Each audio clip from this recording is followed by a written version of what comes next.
What's going on, everyone? Welcome back to this multi-time frame forecast. We're going to be going over AUDCAD. And before we get started, I want you guys to do one thing, and that's just like this video. There's more than enough money out there in the Forex market for everyone. No need to be greedy, so do us and everyone else a favor. Like this video, comment down below what you guys liked about this video, and comment the pairs that you want us to cover in future videos as well. That being said, let's get straight into it, and we can talk about an update on AUDCAD. We already had this marked up from a previous video a couple months ago. I'm not sure which one it was. If you are unsure, go check out the full video. Otherwise, I'll just do a quick update. So we have this descending trend line on this monthly time frame. And that was just a kind of quick guide for us to understand where the general direction of the market was going. And then we ended up getting the fib of this whole leg right here, which would have been basically like a year leg.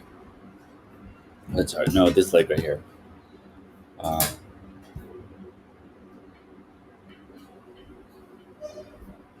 don't know why. Which leg was it?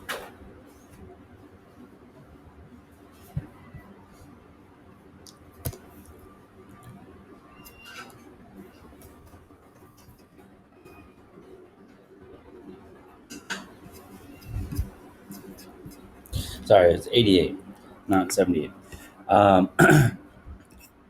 And then when we do our chart analysis, we ended up getting this line right here, which actually extends further out this way as well. But that was our primary basis for some structure. You can see it was tested once, or initiated, tested again, turned into resistance. And right now we're hoping it's going to be resistance once more. We were just waiting for some further confirmation on our end on the lower time frames before we actually made an entry.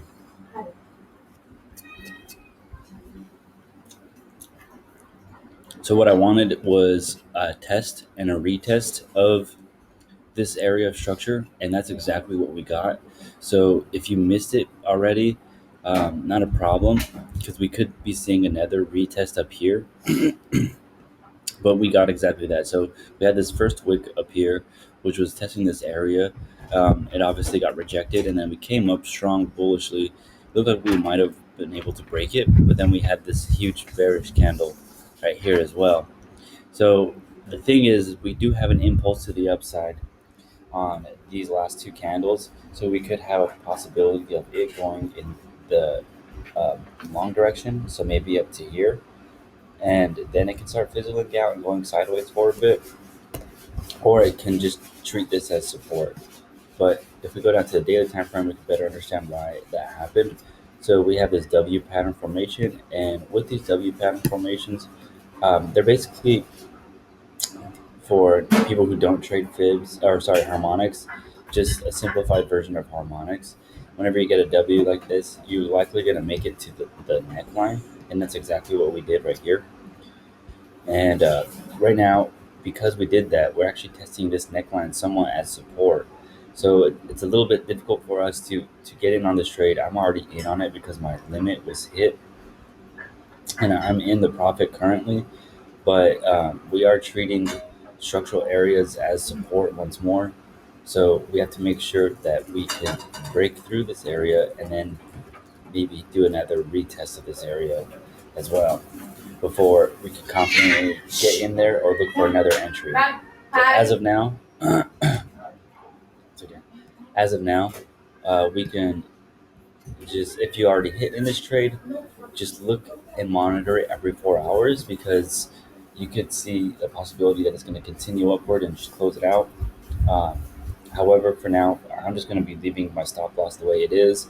I hit it because I have a sell limit, because I'm not able to check my phone since the service is poor in certain places, so I can't check it every 4 hours.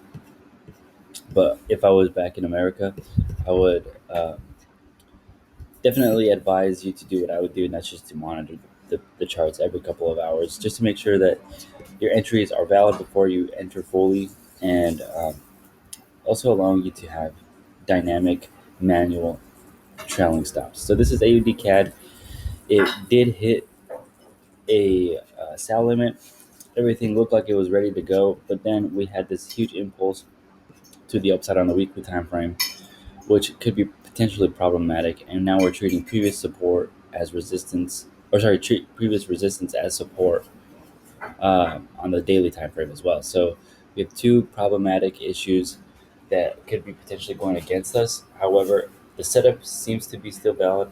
The only issue is it's not ready for entry conditions. Remember, I made a script. You can see we're still in a bearish environment, or sorry, bullish environment. We were bearish down here.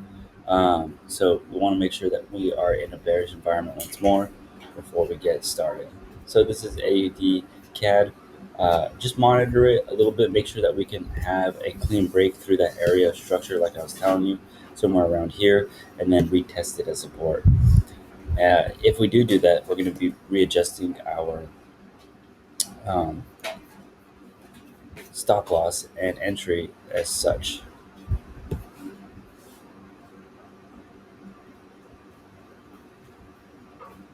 Somewhere around here. So this is AUDCAD. Like I said, I'm already in this, guys. So if you have hit this as well from the last time we had talked about it, let's just be patient and let it run its course. No need to be really emotional and irrational and close it out quickly. We are still in profit. We could be looking closely for areas, for opportunities for us to move it to a break even. Um, Maybe with this next structural low break somewhere down here. Uh, Technically, we could put it at a break even point or a little bit above right now, but I still want to give it some room to breathe because of that impulse leg. So I'll see you guys in the next video. This is AUDCAD. Just be patient with you guys, and then monitor it if you aren't in it already. Want to see some breaks and some structure so that we can be sure that we can have a valid entry this next time.